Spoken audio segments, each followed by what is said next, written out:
എല്ലാവർക്കും നമസ്കാരം. ആകാശഗംഗ എന്ന നമ്മുടെ യൂട്യൂബ് ചാനലിലേക്ക് എല്ലാവർക്കും സ്വാഗതം. 2024 മാർച്ച് മാസം മകയിരത്തിൻ്റെ അവസാനത്തെ പകുതി ഭാഗം, തിരുവാതിര, പുണർദത്തിൻ്റെ ആദ്യത്തെ മുക്കാൽ ഭാഗവും വരുന്ന മിഥുനക്കൂറുകാർക്ക് എങ്ങനെയുണ്ട് എന്ന് നോക്കാം.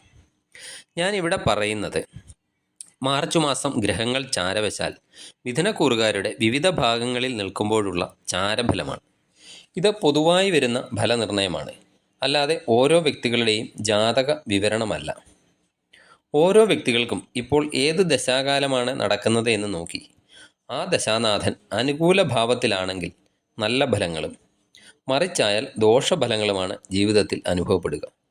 മോശം ദശാകാലം നടക്കുന്ന വ്യക്തികൾ ദശാനാഥനെ പ്രീതിപ്പെടുത്തുന്നതിന് വേണ്ടിയുള്ള വഴിപാടുകൾ ചെയ്യുന്നത് അത്യന്തം ഗുണകരമാണ്.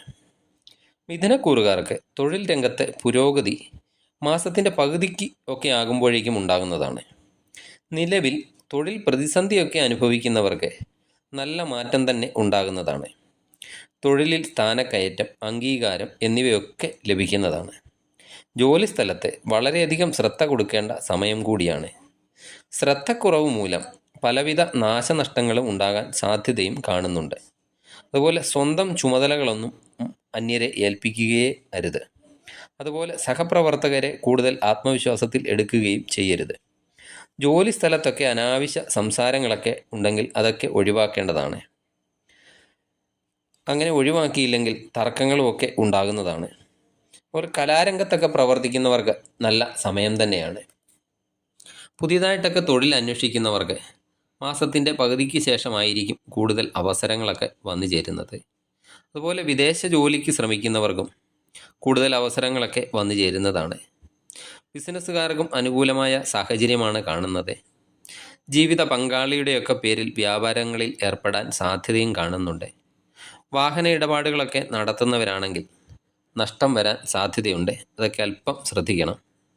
ധനപരമായി നേട്ടങ്ങളൊക്കെ ഉണ്ടാകുമെങ്കിലും ധനം നിലനിർത്തുന്നതിന് വേണ്ടി അല്പം പ്രയാസം നേരിടുന്നതാണ്. അനാവശ്യ ചെലവുകളൊക്കെ ധാരാളം വന്നു ചേരുന്നതാണ്. അതുപോലെ പണം കടം കൊടുക്കുന്നത്, കടം വാങ്ങുന്നതൊക്കെ അല്പം ശ്രദ്ധിക്കേണ്ടതാണ്.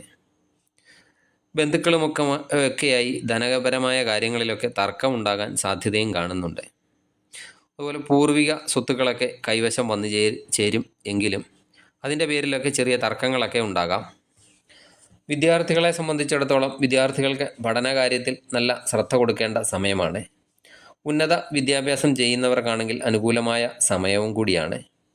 പരീക്ഷകളിലും മറ്റുമൊക്കെ പങ്കെടുക്കുന്ന വിദ്യാർത്ഥികൾ എക്സ്ട്രാ സമയമൊക്കെ എടുത്ത് പഠിക്കേണ്ടതാണ്. കാരണം പഠിച്ച വിഷയങ്ങൾ പരീക്ഷയ്ക്ക് വരുമോ എന്നിങ്ങനെയുള്ള ചിന്തകളൊക്കെ ഉണ്ടാകാൻ സാധ്യതയുള്ള സമയമാണ്.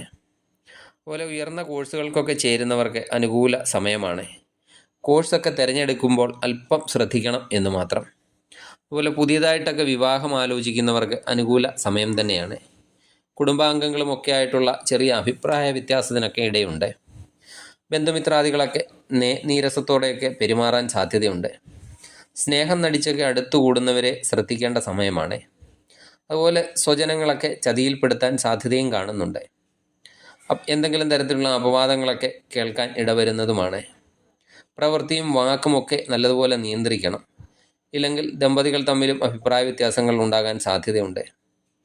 എതിർപ്പുകളൊക്കെ ഉണ്ടാകുമെങ്കിലും സ്വന്തം ആത്മബലം കൊണ്ട് അതിനെയൊക്കെ അതിജീവിക്കാൻ നിങ്ങൾക്ക് മാർച്ച് മാസത്തിൽ സാധിക്കുന്നതാണ്. വീടൊക്കെ മോടി പിടിപ്പിക്കാൻ സാധിക്കുന്നതാണ്. നഷ്ടപ്പെട്ടു എന്ന് കരുതിയ വസ്തുക്കളൊക്കെ തിരികെ ലഭിക്കുന്നതാണ്. ചില കാര്യങ്ങളിലൊക്കെ സുഹൃത്തുക്കളിൽ നിന്നും അതുപോലെ ബന്ധുക്കളിൽ നിന്നുമൊക്കെ സഹായം ലഭിക്കുന്നതാണ്. പുണ്യ സ്ഥലങ്ങളൊക്കെ സന്ദർശിക്കാനുള്ള യോഗം കാണുന്നുണ്ട്. ആരോഗ്യപരമായി നോക്കുകയാണെങ്കിൽ ഉദര സംബന്ധമായിട്ടൊക്കെ എന്തെങ്കിലും രോഗങ്ങളൊക്കെ ഉണ്ടാകാൻ സാധ്യതയുണ്ട്. അതുപോലെ വൈദ്യുതി,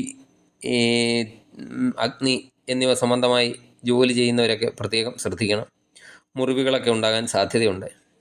അതുപോലെ യാത്രകളിലെ അതുപോലെ വാഹന ഉപയോഗം എന്നിവ ശ്രദ്ധിക്കേണ്ടതാണ്. രക്തസംബന്ധമായി എന്തെങ്കിലുമൊക്കെ അരിഷ്ടതകളും ഉണ്ടാകാൻ സാധ്യതയുണ്ട്. അങ്ങനെയുള്ള കാര്യങ്ങളൊക്കെ അല്പം ശ്രദ്ധിക്കണം.